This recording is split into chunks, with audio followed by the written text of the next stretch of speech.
Thinking about the role of the support coordinator, do you have any advice or insight into strategies they could use to more effectively help younger families with children achieve successful employment outcomes? Sure, I would say definitely developing, providing parents with tips and hints to use throughout age milestones. So even if the child is not at the age of employment, there are certain things that can be done as that child matures, as they grow. So there are different age milestones where hopefully maybe case managers can provide tips and hints to parents on, okay, here's some tips and hints on what you could be doing at this age. And this is as you prepare your youth to be more independent and get out into the workforce. So I would say that's a suggestion. Also, for the organization to partner with nonprofits to create these volunteer opportunities, as we were speaking about earlier. So having kind of a segue to suggest to parents, we have created this opportunity to allow your now emerging adult to go and work and volunteer, just kind of get an idea of what it would be like. So just kind of setting those opportunities and set opportunities to allow that growth. And then maybe identifying some special classes and programs that the youth and parent can attend to help them to understand, okay, how do I support my youth as they become an emerging adult and get out into the workforce? How can I support them? What are ways that I can encourage them? And then also for the youth, what can I expect? How should I act? How to communicate? Various classes and programs like that, and possibly even some video clips to help express that information for both. Because I think it's going to have to be an approach where you're supporting both the parent and the emerging adult. It can't be one or the other, because we want to encourage and foster a positive environment for everyone. And I think you have to address it from that perspective. That makes perfect sense. Yes, and from my research and understanding, it seems like the most effective outcomes are those where the emerging adult is introduced to integrated settings, not, where they're, and probably for the parents too, where from an early age, they become familiar and comfortable with settings that are mixed, and they're not kept separate from Correct. everyday life, and they learn early on how to navigate those environments and learn those kind of soft skills and those relational skills that will help them be most effective in a job, in an actual paid employment. Absolutely. And having those safe environments where they can start out. So it's a graduated process where they start off in a safe environment, but they'll still have exposure to a variety of people, but then graduate from there to where they are fully independent. I think that helps. It helps build confidence, and it just helps everyone in general to just kind of prepare for that. Do you see for the support coordinators who do work with the younger families, do you see their role as helping influence parents' expectations about their kids' futures? Do you see the support coordinator role as being influential in that sense? Do they make a difference in how the parents think about their child working down the road? Do you see that taking place? Absolutely. We are often at IEP meetings, and schools are great and we all collaborate well together, but we typically in that C role are kind of that voice to the home and community future planning role. And so I think again, I don't know DESE law, I'm not a teacher, that's school space. But if we can have those SEs that work with younger kiddos, have those conversations even at IEPs and working with families in their home, that's only going to help us all. Well, with families, I feel like they have to allow the young adults to explore. One of the things that I didn't get to do as a kid, just because of where I was raised in one of the poorest parts of Kansas City. So we weren't involved in a lot of activities like Little League baseball and all those things because they were cost prohibitive for us. But what we did with our kids, my wife and I, is we got them involved in a little bit of everything, just to see what they liked. you know, to build that confidence so that they could see, hey, I can do something well. And if they didn't do it well, you know, that's a part of life, you know, to understand that, hey, I'm not going to be good at everything, you know, and so part of that struggle to understand that you can work to be better, and then some things you're just not good at, but there Hmm. are things that you are good at. The other thing I would say is, aside from just exploring, is to explain to them about preparation. You know, that's another thing that we talk about. If you're not prepared, there will be opportunities knocking at your door and you won't even recognize it. And so the preparation I'm referring to is just taking time to think about what it is that you want to do and then documenting it. It doesn't have to be anything fancy or anything like that, but just document it. And then, you know, say, you know, I'll just say, hey, you want to go into the technology field. Well, you start to look at the trends in that field. You try to start to look at, you know, what are some of the hot topics in that area? And then you start to just slowly put together a plan. Again, initially it's not going to be super detailed, but you want to start high level and then kind of go from there, because you won't be able to recognize an opportunity if you haven't sat down and thought about what it is that you really want to do. So you can't recognize it. The other things are soft skills. You know, one of the things that, you know, as a family, what we tried to do is kind of work with them on teamwork. We weren't really thinking, hey, we're going to build their soft skills, but we were just thinking, hey, you know, we had 3 daughters and they've got to work together on things. But, you know, now as I look back, I probably would have been more intentional, but really just helping them to understand the value of those soft skills: teamwork, communication, interpersonal skills, adaptability, all those things that naturally occur in a family, but just being a little more intentional about it. Do you feel like your role as parent and your role as parent, that your expectations for her influenced to a degree help her outcomes? Like, did you have high expectations for her?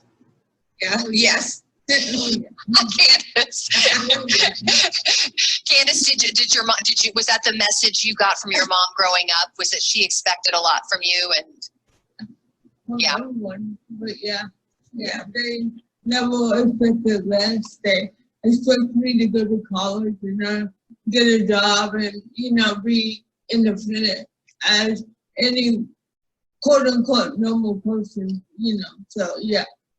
So to you, it was just a given that you would study hard, go to college, finish, get a job. Okay, that's interesting, and that's what I mean. That seems to be one of the consistent kind of themes, is that parental expectations have a lot to do with employment outcomes. In your experience, do most parents have expectations for that their child will become a working adult, or is it kind of mixed? Is it depend on the family?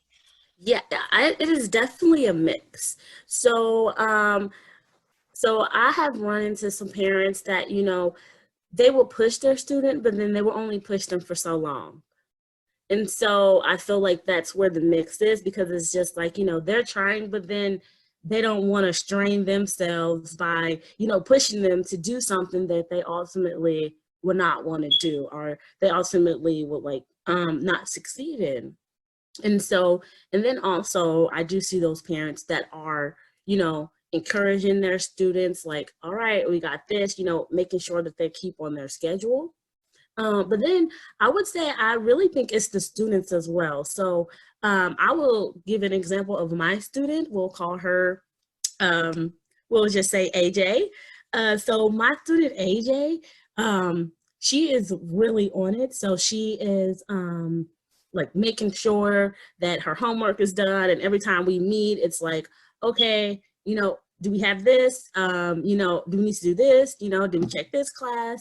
You know, but it's also, you know, because my student do have IDD, then it's also, it's like she's making sure that I am getting everything done, looking at assignments, and we're doing all the assignments, but then it's also at the same time, it's like, I'm also her support as well. So I feel like with me showing that same energy of like support and motivation and giving goals, like, hey, we're going to do this. Our goal is all A's, and like giving a reward at the end. I feel like that's also helping her keep motivated. Like, oh yes, if I do this, I know the reward in the end is I'm going to get a reward. I'm going to get all A's. I'm going to do good, you know, won't have to take any classes. So I definitely think it is a mix.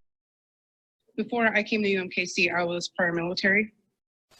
And, but my daughter is, she's autistic.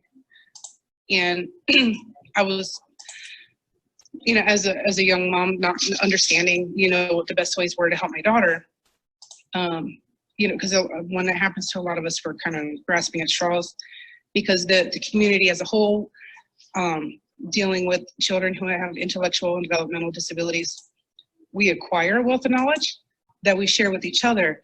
But for whatever reasons, it doesn't seem that like it's public knowledge for most of the stuff. So, you know, every person who's a young parent and it's their first time dealing with a kid with these needs, it almost feels like they have to reinvent the wheel until they find somebody else that they can lean on to provide them with the information, you know. Part of me dealing with it was going back to school and studying psychology, which I graduated from UMKC with bachelor's in psychology. And now I work as an RBT, which is a registered behavioral technician. That's my part-time job, which is nice because I work specifically with children who have autism and intellectual developmental disabilities to teach them pro-social behaviors, self-care. You know, they're all assessed dependent on their need. You know, there's other things, you know, if we see that they're struggling with certain types of academic work, we can focus on that. But the facility that I work with, which is called Family First Centers for Autism, they actually have the kids come in. And what's important about that is because autism can really people socially a lot, you know, because when they're young, in those first couple of years when we're developing the ability to read people's micro expressions, I mean, a lot of times these children are not having the same level of engagement, like synastry, that's the wrong word. But anyway, but the kind of synchrony of like learning how to read people's faces and infer them the emotion behind it, and whether, you know, stuff like that. It's something that they lag very early on. You know, if she says that she wants to do something, you know, we're like, okay, well, why don't we figure out what that kind of job entails, you know? But I'm also not expecting her to commit to anything too soon, because I know just from myself, I was in the military for 10 years until I realized I didn't want to do it anymore. So even as an adult, there's going to be times where you may have a big career change, and it's okay. You know, the big thing is that, you know, if you could be mentally and financially prepared for that transition, then, you know, that's the goal. And I think that's where parents could help their kids a little bit more. Because you know, like I said, a lot of times parents are just super busy and they kind of maybe are not mentoring their kids as much as they could, and they're busy providing, you know, and making sure that all the stuff on their checklist is being checked off. Where, and my personal belief is that, you know, our responsibility to our children is to prepare them to be functional and well-rounded adults, you know, so when they go out there, that they're not running crazy, you know, because like, you know, you get a lot of kids that they'll, the first couple of years that they're out of the house, they're just kind of doing stuff willy-nilly and they don't know what they're doing. I think we've all been there, but, you know, I come from a Greek Italian family where, you know, we were very close and we do stuff together, you know, and I think, I don't know if it's a little bit of Western culture, this rugged individualism. Mm-hmm. They're like, okay, I'm 18, I'm going to leave, I'm going to do my own thing, I'm going to figure life out on my own, except that, you know, people have been alive since forever. You know, why not mentorship from your parents? I'm like, okay, well, like, let's work on how are you going to manage your budget? Which way are you going to pay your bills? You know, I think those are the kinds of ways that parents can really support their kids. I think also making them have responsibilities around the house, like chores.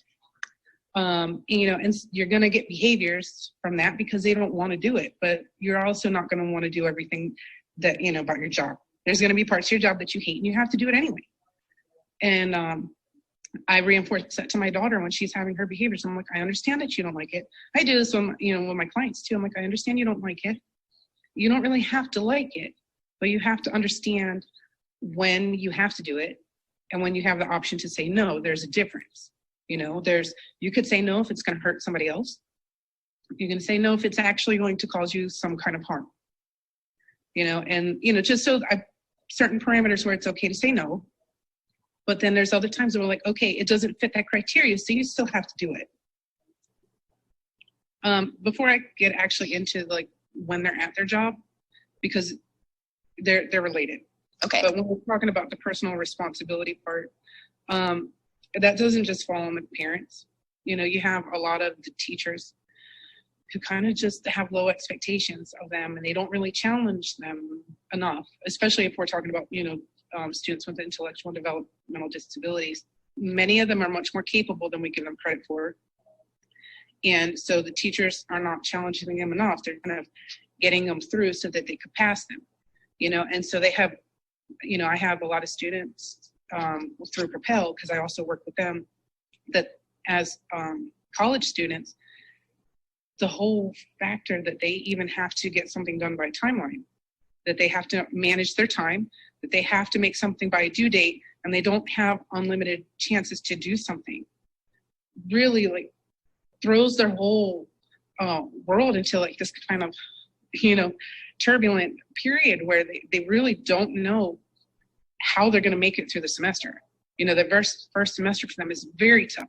And it's hard for kids who you don't have those disabilities, but then you imagine when they don't have the social ability, or sometimes, the other, maybe not as verbal or whatever, that they can't articulate their level of anxiety or articulate where exactly it is that they need the help, so that's very distressing for them. And then there's a lot of avoidant behaviors, and then they start failing, and we could see that with kids who you don't have these disabilities, in the first couple of semesters of college too. And then I would say that when they're going into jobs after graduating, if we're talking about like other folks that have, because Propel does internships, because we're grooming them to work, but other folks that maybe weren't in the Propel program and they're just graduating with like an associate's or a bachelor's, and then they're going out into the workforce and they didn't work during high school or didn't hold a part-time job during college, that's a whole nother world to them too. So they're going to have those similar kind of like chaos and figuring out where do they fit in, how do they manage their time, what are their boss's expectations, kind of things. And, so I think I got a little bit off track there. Oh no, that's great. That's really interesting.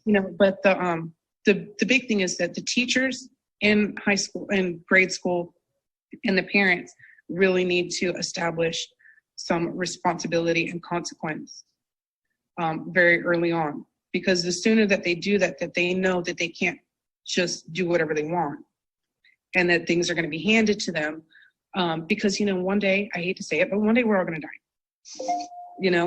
and I'm 42, my daughter's 9. I don't know how long, hopefully I'll be here for a long time, but I don't know how long into her adulthood I'm going to be around. I need to know she's going to be okay when I'm gone. And not setting her up with those skills so that she could function as an adult, where she knows that she has to go to work. She knows that she has to hold her job, and she has to pay her rent and pay her bills so that her needs are met. I feel like I would be failing as her parent. Yes, I hear you exactly. And I think one thing you said really struck me was just that these kids are far more capable than we give them credit for. Oh yeah. I think that really that goes hand in hand with having high expectations, mm-hmm. From childhood on, is that you really have to approach it. Parents really have to take that perspective and and we can consistently keep those expectations even when they get pushback and resistance from the child, because you're ultimately setting them up for success, you know, by being consistent and reinforcing that message that to them that yes, you are capable, you can do it, instead of giving them an out every time that Right. ultimately The parents really need to understand that the resistance is coming from a place of insecurity, because the kid does not have the confidence in themselves in their ability to do that. So by allowing them to weasel out of it through, you know, having behaviors and stuff, you're actually just, one, you're reinforcing the escapism type behavior, but also two, you're not helping them build their confidence in their abilities. And I know it's easier, and you know, we're exhausted from work. We don't want to deal with the conflict sometimes, and I get it, but we still have to do it. professional or however you want it to say. I just need to know what you would like it. Okay, well, that's a good question. I guess I could leave it up to you, but because like with Family First, I'm working as a behavioral technician, or a registered behavioral technician is the title. But with Propel, was working really as a paraprofessional. So either one of those is fine. If you have enough room for both, you do whatever.